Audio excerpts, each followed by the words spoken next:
Pastor Tim, qual era o conceito que Ellen G. White tinha de Jesus?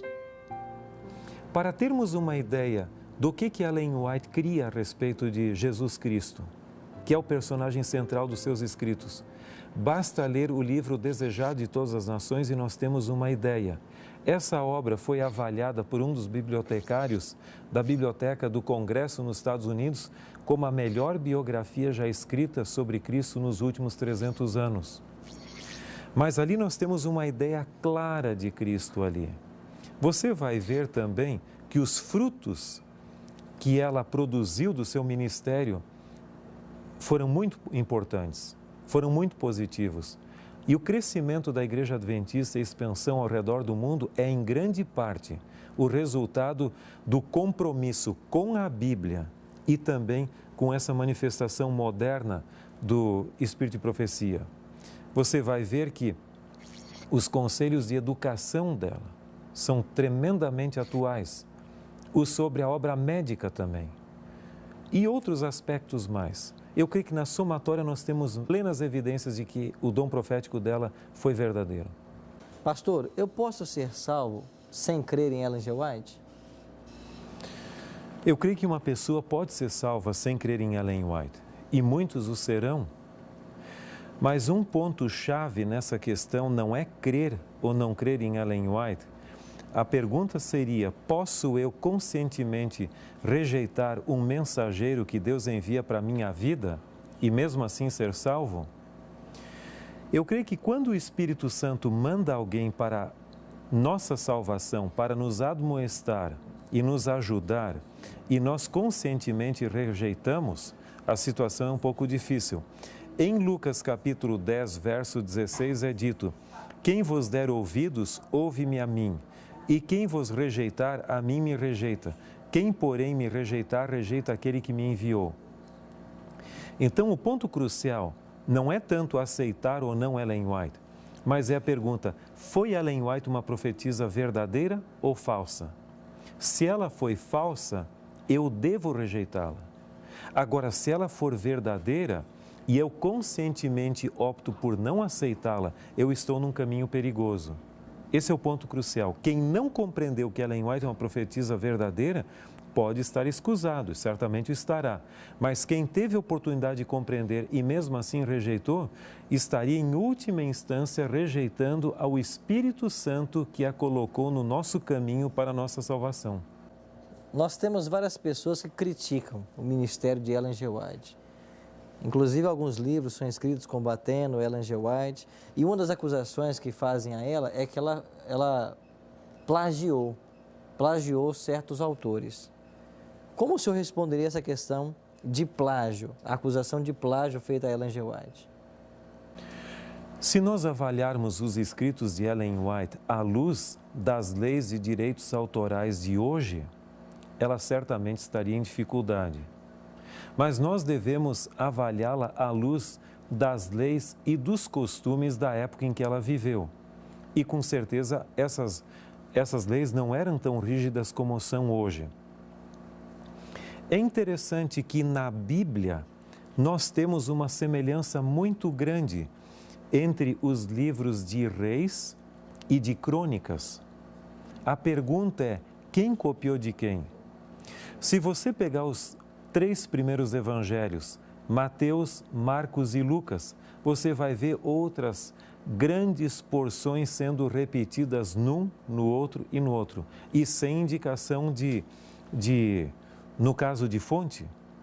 Agora, alguém poderia dizer o seguinte: bom, mas aqui está sendo copiados escritos proféticos e não gente de fora. Mas nós temos evidências que boa parte dos ensinos de Cristo também foram ditos correntes de sua época. Alguns colocam nessa categoria, por exemplo, a parábola do rico e do Lázaro. Paulo cita alguns filósofos e poetas gregos em seus escritos, e nem por isso não é inspirado. Então, o mesmo fenômeno que ocorre em Ellen White, ela ter usado o pensamento de outros autores, você encontra na Bíblia também. E se eu disser que isso é inaceitável, eu tenho que dizer que para a Bíblia também o é. Então, esse não é um problema. Nós sabemos que cerca de 80 e poucos % de nossas ideias não são originais. Em algum momento a gente aprendeu de alguém isso. Essa é mais ou menos a média ali. E o dom profético não exige que o profeta seja absolutamente original. Ele pode transmitir ideias que já são conhecidas, até mesmo da história. Então, isso é um critério que nós temos em mente.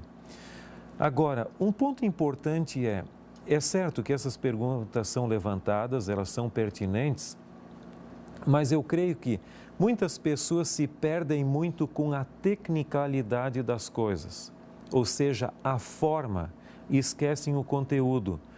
Por exemplo, eu posso me prender muito ao estudo técnico da Bíblia, da sua forma literária e tudo, e perder de vista a mensagem. Um dos livros mais criticados de Ellen White, nesse sentido, é O Desejar de Todas as Nações. E certa ocasião, uma senhora veio falar comigo a esse respeito, indagando acerca do Desejar de Todas as Nações e a dependência literária. E eu perguntei a ela, você crê que as críticas ao desejado têm lhe fortalecido mais a fé do que o próprio conteúdo do desejado? Eu creio que seria bom nós deixarmos de lado a forma e o problema e trabalharmos a nível de mensagem. Eu só lhe digo uma coisa, não há poder que possa neutralizar a poderosa influência transformadora que acompanha a leitura sincera e com oração do livro Desejar de Todas as Nações. Assim nós vemos de que Deus manifestou o dom profético através dessa jovem Ellen Armour, que em 1846 casou-se, tornando-se Ellen G. White. 70 anos de sua vida foram dedicados ao ministério e nesse tempo ajudou no processo do desenvolvimento doutrinário e formativo da Igreja Adventista. Não resta dúvida para nós de que Deus usou essa mulher como sua mensageira no período do fim em que nós estamos vivendo.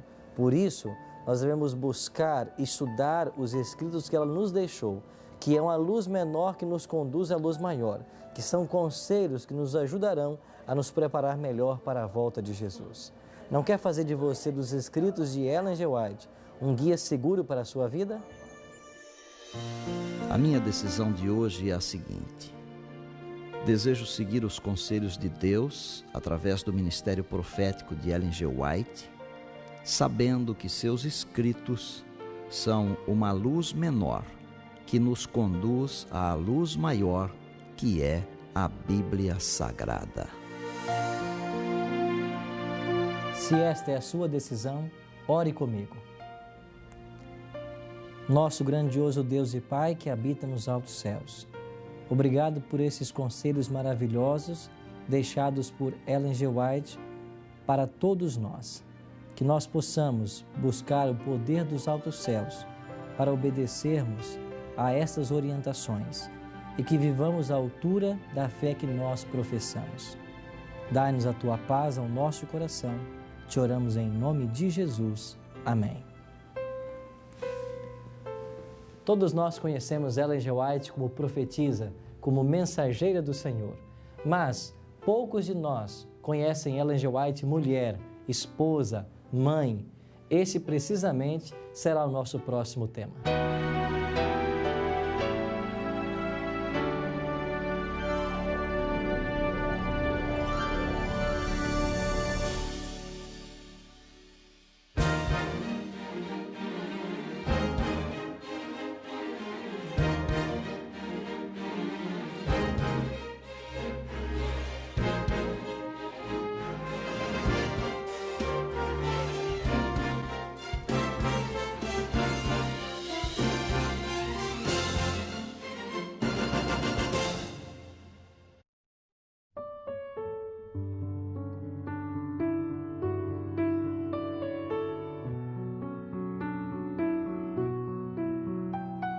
Olá, bem-vindo ao nosso estudo de hoje.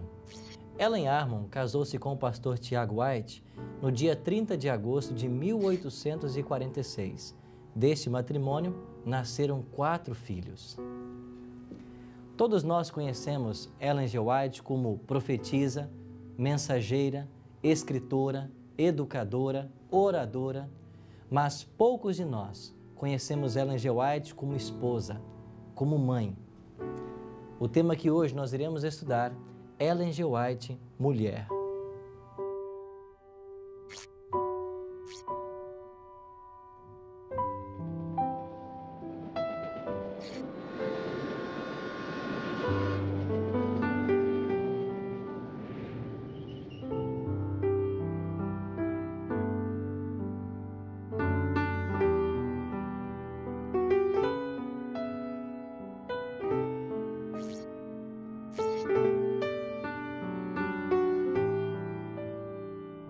Estamos aqui em Amoshaven, perto de Santa Helena, na Califórnia, na casa onde por muitos anos viveu a senhora White. Pastor Tim, qual a importância desta casa na vida da senhora White? A senhora White viveu na Austrália por quase 10 anos e no ano de 1900 ela retornou para os Estados Unidos, adquirindo essa propriedade aqui em Elmshaven, onde ela passou a fixar residência a partir de outubro de 1900. Isso significa que os últimos 15 anos de sua existência ela passou nessa casa. Ela apreciava muito a sua residência na Austrália e ela chamava de Sunnyside, ali, perto do que seria hoje o nosso colégio de Avondale. Mas essa foi uma residência com a qual ela se identificou muito, até mesmo. E aqui ocorreram muitas coisas interessantes durante esses anos de sua existência, até o seu falecimento no dia 16 de julho de 1915. E nesses anos que ela morou nessa casa, quais foram os principais projetos que ela desenvolveu aqui? Bem, ela continua assistindo algumas reuniões da igreja, como, por exemplo, a famosa conferência de Battle Creek, da Associação Geral de 1901, na qual foi reorganizada a estrutura organizacional da igreja. Ela também escreveu os seus últimos testemunhos daqui, que foram até 1909. E um dos projetos que marcou realmente época aqui foi a questão da revisão do Grande Conflito. A edição original do Grande Conflito havia sido publicada no ano de 1888, mas depois ela sentiu necessidade de algumas revisões ali de informações, bem como também a questão do acréscimo das referências bibliográficas de sua obra, e essa edição definitiva foi publicada em 1911. Então foi realmente um projeto muito importante que ela desejava ter realizado antes, mas finalmente ela conseguiu a concretização desse sonho. E essa é a edição padrão do Grande Conflito. Outras coisas importantes ocorreram aqui, uma delas a manifestação dos anjos com ela nessa casa aqui e revelações de Deus sobrenaturais. Então, é um lugar onde muito de perto, na fase final da profetisa, ela experimentou o senso da presença de Deus com ela, até seu falecimento, em julho de 1915. E ela, depois do seu falecimento, ela teve 3 cerimônias fúnebres. Uma aqui próximo mesmo, outra no sul da Califórnia e a última no dia 24 de julho de 1915, em Battle Creek, onde ela foi sepultada, porque lá já estavam alguns membros de sua família sepultados, como no caso o seu esposo e 2 de seus filhos e alguns outros familiares. Portanto, esse foi o apogeu, podemos dizer assim, da fase de uma carreira profética de cerca de 70 anos. Ok, vamos conhecer um pouco mais então desta casa, da história desse lugar, que por certo trará preciosas lições para mim e para você.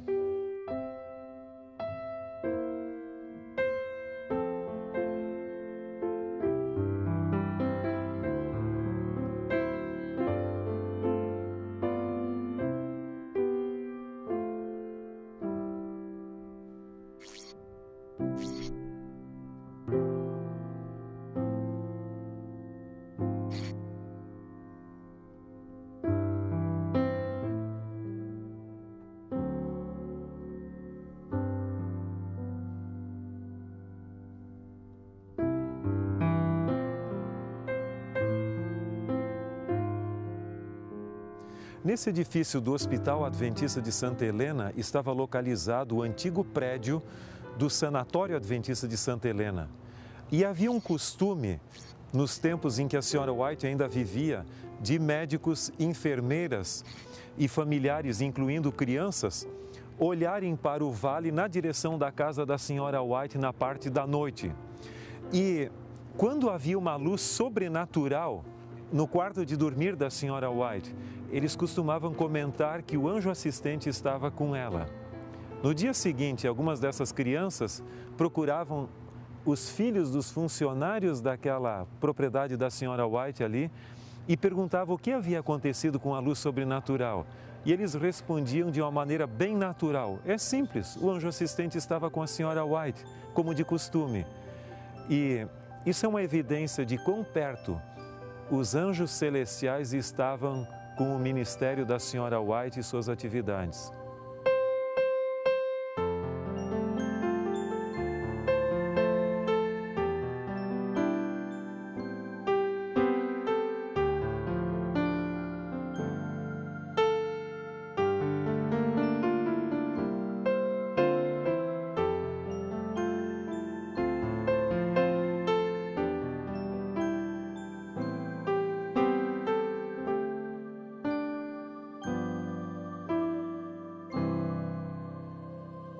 Pastor Tim, fale sobre Ellen G. White como mãe.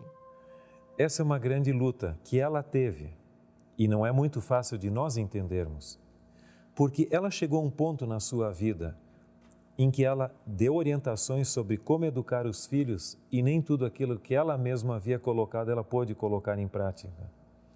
Porque ela foi chamada a um ministério profético e esse ministério profético envolvia viajar e deixar seus filhos pequenos na mão de outras pessoas para cuidar. Isso era muito traumático para ela. Chegou num ponto em que ela pediu até que Deus, quem sabe, passasse para outra pessoa essa responsabilidade como profeta. Mas Deus lhe disse que o Senhor proveria pelos filhos. Inclusive, ele disse o seguinte, que se os filhos fossem um empecilho para ela cumprir o seu ministério, o mesmo Deus que deu os filhos também poderia tirá-los. E ela decidiu ser obediente à voz de Deus e ao chamado. Esposa. Ela amava profundamente a Tiago White, desde o casamento. Não quer dizer que eles não tivessem alguma desavença, alguma dificuldade ali, de menor monta, que é comum dentro de um casamento, ou seja, na vida a dois. Mas na fase final da sua vida, Tiago White ele ficou esclerosado. E o problema de esclerose, quem sabe, a pessoa tem seus altos e baixos. Às vezes, ele chegava em casa e dizia, puxa, Ellen, você quer me deixar morrer de fome aqui com essa comida que está me fazendo ali e tal? E a comida era a mesma de antes. Mas ela sabia que ele não estava plenamente ciente do que estava falando ali. Ela chegou a desabafar em uma série de cartas para uma amiga alguns dos problemas que ela teve ali. Se você pegar uma dessas cartas e ler isoladamente, você pode ter uma surpresa. Mas se você as colocar dentro do contexto de que ele já não estava plenamente de são juízo, é mais fácil de entender. Eu creio que uma das maiores evidências de que ela amava muito a Tiago White é que depois de estar viúva já por algum tempo, um amigo chamado S.N. Haskell, que também estava viúvo, propôs a ela casar com ela. Mas a resposta de Ellen White foi clara e ao ponto. No meu coração há lugar para apenas um homem, que se chama Tiago White. Ela já era viúva nessa ocasião, né, pastor? Era viúva. Mas mesmo viúva, ela não esqueceu o amor de sua vida. E ela muitas vezes lamentava. Ela até certa vez sonhou com ele, com Tiago White no caso, depois de ele já ter morrido. E algumas pessoas exploram esse sonho como dizendo que seja de natureza espírita, de forma alguma. Eu já sonhei com meu pai depois de ele ter falecido também. Isso não quer dizer que seja um sonho profético, mas simplesmente algo no qual ela sentia o desejo, pensava nele e gostaria de tê-lo como seu grande companheiro. E ela até temia como seria a vida sem Tiago White do lado. seu amado companheiro. Mas quem supriu essa lacuna, em certo sentido, foi o filho Guilherme, ou Willie White, que se tornou o leitor, o editor dos seus materiais e o companheiro em viagens e outras atividades.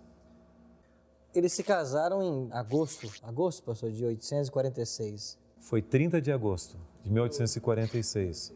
Quantos filhos nasceram desse matrimônio? 4. O mais velho, Henry Nichols. E esse era chamado pela senhora White de meu pequeno cantor. Henry Nichols White. Exatamente. E ele tinha algumas aptidões muito importantes. Ele era um menino dedicado e ele trabalhava na Review e todos apreciavam ele. E ele cantava muito bem. Mas, lamentavelmente, aos 16 anos ele acabou falecendo. Depois nasceu Tiago Edson. Ele era com bastante energia, mas ele demonstrou certa rebeldia. Não se dava muito bem com o pai. Depois ele se tornar já jovem, ele se reconciliou com o pai. E aquela preocupação que a senhora White e Tiago White tinham para com ele, parece que foi superada e ele se tornou missionário entre os negros no sul dos Estados Unidos com seu amigo Palmer no navio Morning Star. O terceiro filho, que foi Guilherme, ou Willie White, esse, desde o início, demonstrou uma personalidade muito agradável e atrativa. Não quer dizer que ele não tivesse os seus problemas também, né? Certa ocasião, ele até chegou a aprontar na escola. Havia uma professora que lecionava no estado de Michigan, onde a família residia, e os alunos aparentemente não gostavam da professora. E um dia, ele chegou muito cedo na escola e escreveu na lousa uma chacota da professora, dizendo que o diabo pegou a professora e levou para o norte, para o sul, para o leste e para o oeste. E quando percebeu que era a professora deles, a largou ali, soltou para que fosse a professora. E então, a professora, quando começou as aulas, viu ali o que havia sido escrito na lousa, perguntou para os alunos quem é que escreveu isso. E ninguém se manifestou, mas ela identificou a letra. E no final da classe, ela abordou: por que você escreveu isso? Bom, eu escrevi simplesmente por uma coisa, porque eu aprendi em casa a nunca mentir, sempre falar a verdade. Então, houve algumas coisas curiosas assim, mas, no geral, ele era uma personalidade muito amável e foi companheiro da senhora White. Já o casal teve também um quarto filho.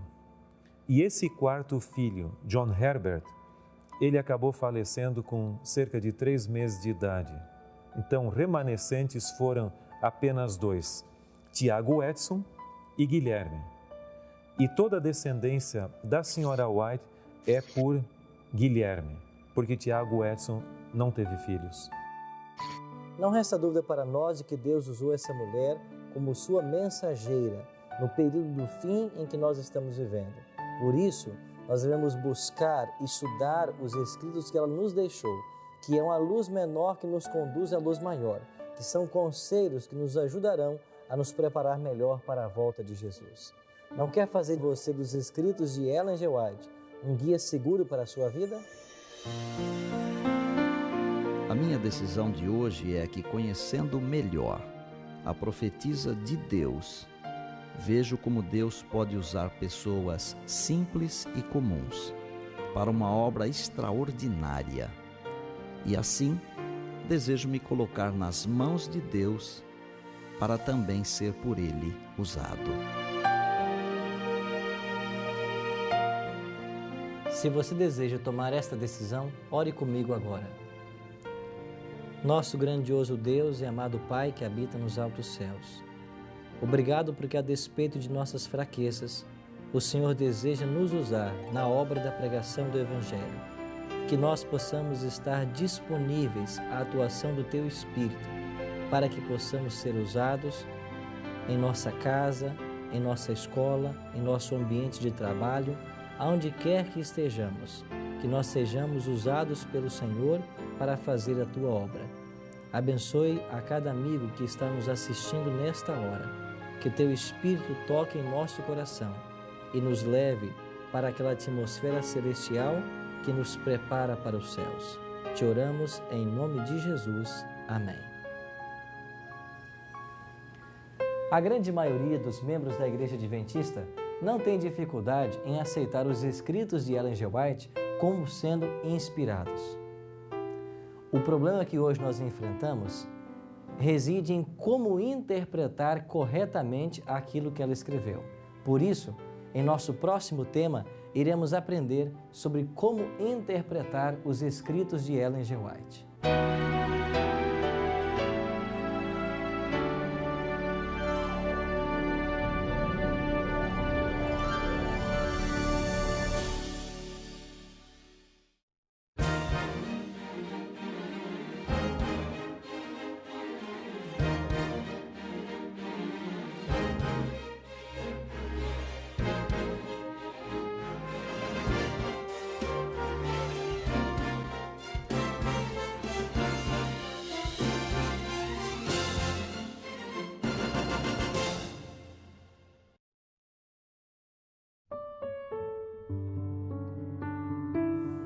Olá, bem-vindo ao estudo de hoje. Um dos maiores desafios da Igreja Adventista hoje é ajudar seus membros a interpretar corretamente os escritos de Ellen G. White. E uma das regras para isso é nós conhecermos o contexto em que a declaração foi dada. Por exemplo, para uma família, ela aconselhou o uso de ovos. Para outra família, ela desaconselhou o uso de ovos. Para compreendermos bem estas declarações, nós devemos estudar o contexto em que cada uma delas foi dada. Por isso, em nosso tema de hoje, nós iremos aprender um pouquinho mais sobre isso. Como interpretar Ellen G. White.